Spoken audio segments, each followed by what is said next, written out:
La prévention des accidents du travail implique la mise en place de mesures de prévention, donc des mesures plus pratiques, afin de réduire les risques et de promouvoir surtout un environnement de travail que j'ai qualifié de 3S, c'est-à-dire un environnement sûr, salubre et sécuritaire. Dans cette vidéo, donc, vous allez découvrir quelles sont les 5 clés que nous avons qualifiées d'efficaces pour vous aider à mettre en place un environnement de travail sain, salubre et sécuritaire. Et comment y parvenir? Ben, c'est de promouvoir une culture de santé et sécurité au travail pour réduire de manière plus efficace les risques d'accident du travail, les risques et les dangers, bien sûr. À la fin de cette vidéo, donc, vous allez découvrir ces 5 clés, OK, qui vont vous aider à ouvrir les portes d'une démarche de prévention qui se veut efficace et efficiente pour vous aider à réduire, je peux même dire de manière drastique, comme l'ont fait d'autres entreprises, OK, de manière drastique, les risques présents sur vos lieux de travail. Je suis Chilène Ndjoulou, consultant et formateur en prévention durable des accidents de travail chez Fidelis Conseil. Fidelis Conseil est un cabinet qui est spécialisé en prévention durable des accidents du travail. Chez Fidelis Conseil, on offre essentiellement 3 services aux entreprises afin de les aider à implanter une démarche de prévention durable qui les permet de bénéficier également des ristournes. Ces 3 services sont le diagnostic, la formation et surtout l'accompagnement. Voici les 5 mesures que je qualifie de clés, donc les 5 clés pour vous aider à déverrouiller les portes d'une démarche de prévention qui se veut efficace et efficiente. La première chose, c'est l'évaluation. L'évaluation des risques. C'est une étape simple, cruciale, mais essentielle pour vous aider à progresser parce que vous ne pouvez pas progresser si vous ne connaissez pas votre situation. Alors, d'où l'importance pour vous et pour nous de vous suggérer de commencer par l'évaluation. Cette étape consiste essentiellement à effectuer une évaluation complète des risques qui sont présents dans votre entreprise. Vous ne pouvez pas vous rendre compte, mais il y a toujours des risques qui vous entourent et qui sont présents dans votre environnement de travail. Cela comprend une identification des dangers. Vous pouvez évaluer aussi leur gravité pour savoir également leur probabilité d'occurrence. Et donc, tout cela va vous aider à pouvoir connaître également où se situent les travailleurs qui peuvent être plus exposés à ces risques. Ça, c'est la première étape qui est l'évaluation des risques. Deuxième étape, à partir du moment où vous connaissez déjà vos risques, vous les avez évalués, il faut penser à la planification. La planification, c'est très, très, très fondamental. Donc, sur la base des résultats de l'évaluation des risques, il est important d'élaborer votre propre démarche, votre plan de prévention. Ces plans incluent, d'une part, des mesures spécifiques pour réduire les risques et éventuellement les éliminer. Donc, vous pouvez éliminer les risques identifiés. Votre plan doit également comporter des objectifs. Vous ne pouvez pas tout faire à la fois. Ce qui est important, c'est de cibler quelques éléments et vous allez définir des objectifs spécifiques, maximum 5, minimum 3 à 5 objectifs, et vous allez vous atteler à leur réalisation. Parce que vous devez définir des échéances également et surtout nommer des personnes. Et quand je parle de personnes, il faut nommer, OK? Nommer ma cité, c'est-à-dire André s'occupe de. Voilà. Donc, vous devez définir des objectifs, vous définissez des échéances et vous dites, monsieur, madame, c'est à vous. Ou telle équipe, tel département, cela relève de votre service. Mais il faut nommer. Une fois la planification terminée, vous allez vous rendre compte qu'il y a des insuffisances, il y a des angles morts que vous avez identifiés. Donc, comment faire? Vous allez chercher à combler les gaps. Ce qui nous amène à la troisième étape de votre démarche. Donc, troisième clé pour vous aider à déverrouiller cette porte, pour implanter une démarche de prévention qui se maintient dans la durée, c'est la formation. Dans la formation, il y a le mot former, c'est-à-dire donner forme à quelque chose. Donc, formation et sensibilisation des travailleurs, c'est également un élément, c'est une clé, c'est une mesure. Elle est essentielle parce que l'on oublie souvent, on peut réussir une mission sans les personnes les plus concernées. Et les personnes les plus concernées par les risques sont d'abord les employés.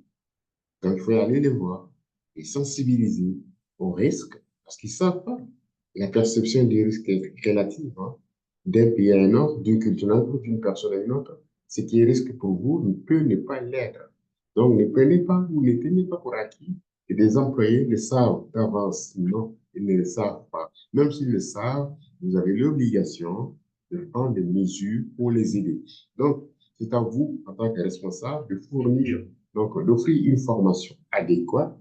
Oui, il y a beaucoup de formations, mais en fonction de vos objectifs, allez chercher la formation spécifique qui va vous aider à atteindre cet objectif-là. Donc, c'est une formation adéquate. Ça peut être sur les procédures, ça peut être sur les méthodes de travail, ça peut être sur l'utilisation des équipements aussi. OK? Si vous avez des employés qui travaillent au terre, vous voulez chercher des harnais de sécurité, arrangez-vous à ce que cela réponde aux exigences de l'employé. Je dis bien que l'employé, ça peut être sa taille, sa forme, est-ce qu'il est à l'aise, est-ce que c'est confortable, tous ces éléments, c'est important. Oui, parce que c'est cette personne qui va importer, qui va l'utiliser. Donc, vous pouvez également le former sur le premier secteur. Et ça, c'est très intéressant. Il y a des entreprises qui ont compris cela. Donc, ils forment les employés énormément. Et que beaucoup d'employés sont formés dans certaines entreprises. Il y en a qui sont allés jusqu'à la moitié de l'équipe du personnel, donc de l'effectif. Et tous ces gens sont formés en premier secours, en formation, ont reçu la formation en premier secours. Donc, c'est crucial de promouvoir une culture de santé et sécurité au travail par la sensibilisation au sein de l'entreprise. Donc, une fois la formation assurée, sensibilisation faite, on passe au quatrième étape qui est le contrôle. Contrôle et suivi. Ça, c'est des éléments intéressants, mais qui passent souvent sous les radars. Vous mettez en place des choses, mais vous ne faites pas suivi. Vous envoyez les gens en formation et ils reviennent, vous leur demandez, et vous ne leur demandez pas ce qu'ils ont appris. Et ça, c'est un manque à gagner pour l'entreprise. Donc, si une personne a une information, qu'est-ce qu'elle amène comme ressource? Qu'est-ce qu'elle amène comme information? Vous enquêtez et vous cherchez à utiliser cette information au sein de l'entreprise. Donc, le contrôle est suivi. Quatrième étape, c'est une fois que les mesures de prévention sont mises en place, excellent, il vous revient maintenant, en tant qu'entreprise, de surveiller l'efficacité de vos mesures. OK? Est-ce que cette mesure qu'on a implantée, tiens, est-elle efficace? Nous aide-t-elle à atteindre notre objectif? Donc, n'attendez pas la fin du trimestre, n'attendez pas la fin de l'année. Aussitôt mise en place, une semaine, faites le suivi. Un mois, revenez. Et puis corrigez, ajustez-vous et vous allez évaluer régulièrement l'efficacité de ces mesures. Et c'est comme ça que vous pouvez constater à la fin de l'année que vous avez fait des efforts. Mais si vous mettez en place des mesures et vous ne faites pas de suivi, pas de contrôle, vous attendez la fin, mais il n'y aura pas de résultat miracle. Donc, cela peut inclure les inspections régulières. Les inspections régulières, ça peut être hebdomadaire, mensuel, pourquoi pas. Il ne faut pas attendre toujours des périodes prédéfinies et tout le monde dit, ben, évaluation annuelle. Non, en fonction des défis de votre entreprise, en fonction de vos objectifs, vous pouvez définir des périodes spécifiques à vous. Ça, c'est très important. Oui, il y a la globalité, mais en fonction de votre réalité, vous pouvez prévoir des inspections régulières, des audits de sécurité aussi, parce que vous n'attendez pas 2, 3 ans et des personnes externes, ça peut être votre mutuelle de prévention ou des consultants viennent. Vous pouvez avoir une équipe à l'interne pour faire des audits chaque 6 mois ou chaque 3 mois. Ça, c'est important parce que si vous ne le faites pas, bien, vous serez surpris. Il y a des rapports d'accidents, il y a des enquêtes sur les accidents qu'il faut le faire aussi. Oui, tout ça peut être fait par l'externe, mais à l'interne, c'est encore plus avantageux parce que c'est vous qui êtes concerné. C'est vous, les premières personnes. C'est vous qui risquez d'encourir les coûts des accidents. Vous allez perdre vos employés qui seront partis. Vous allez gérer les absents. Vous allez supporter les coûts. Et ensuite, on ne sait jamais, des vies difficiles à combler, comme on l'a dit quelque part. Donc, les résultats de ces contrôles doivent être utilisés pour identifier surtout les lacunes et je préfère éteindre les angles morts et prendre des mesures correctives si nécessaire. OK? Maintenant, on va passer à la cinquième étape. Rapidement, cinquième étape, c'est l'amélioration continue. Donc, c'est votre cinquième clé. Cinquième clé, c'est l'amélioration continue parce que la prévention des accidents au travail, c'est pas un résultat. C'est pas figé. C'est un processus. Et un processus, ça commence et ça continue et ça continue. Donc, ça nécessite une amélioration continue et dans le cas de la prévention également.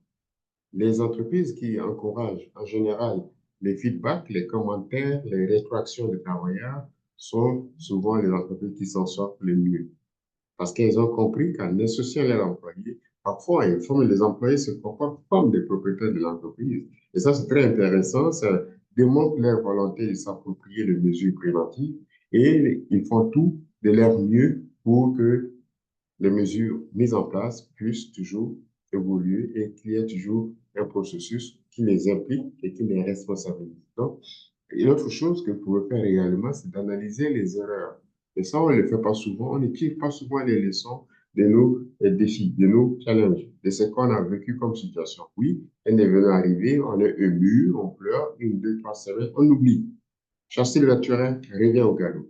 Ça, c'est pas intéressant pour une entreprise. Encouragez vos employés, s'il vous plaît, encouragez vos employés à reconnaître les erreurs, à les corriger. Ne prenez pas souvent le temps d'aller juste les sanctionner parce qu'il y a eu des manquements. Ça, c'est une erreur fondamentale, classique des ressources humaines. On le sait, mais ça ne nous arrange plus aujourd'hui. Encouragez les gens à faire des erreurs, comme on dit, à avoir des échecs réussis, comme dirait quelqu'un. Donc, on tire les leçons et on progresse et on améliore. Ensuite, on met en place des mécanismes pour améliorer, OK, en permanence. Je dis bien en permanence, les pratiques de prévention qui ont fonctionné. Si vous maîtrisez vos points forts, vous connaissez ce qui fonctionne bien, bien, mettez l'accent dessus. Il n'y a pas besoin de 1000 mesures. Prenez deux, trois choses qui fonctionnent bien dans votre organisation, que les employés s'y intéressent et allez-y. Donc, c'est la participation active des employés qui renforce également le processus d'amélioration continue. C'est déjà arrivé d'aller dans les entreprises et de constater que toutes les formations en santé et sécurité du travail, c'est au niveau de la gouvernance, c'est-à-dire la hiérarchie maîtrise, mais quand on descend sur le plancher, ils ne sont même pas au courant. Et ça, c'est déplorable. D'où l'importance de s'assurer que l'employé qui est devant les risques au niveau de son poste puisse également être un acteur à part entière pour pouvoir aider l'entreprise à réussir sa mission. En résumé, je vous avais découvert 5 clés, 5 mesures pour vous aider à déverrouiller, donc à implanter une démarche de prévention qui se maintient dans la durée. Premièrement, c'est l'évaluation des risques. Deuxièmement, planification de la prévention. Troisièmement, formation et sensibilisation. Quatrième mesure, quatrième clé, contrôle et suivi. Et enfin, l'amélioration continue. Merci de votre attention. Je vous invite à cliquer sur j'aime ou à rejoindre la liste de nos abonnés. Cela permettra vous permettra à vous d'être au courant de nos prochaines vidéos. Merci de votre attention et n'hésitez pas à cliquer sur le lien de la formation Comment impliquer les employés dans la prévention. Le lien se trouve dans les descriptifs de la vidéo. Merci de votre attention encore.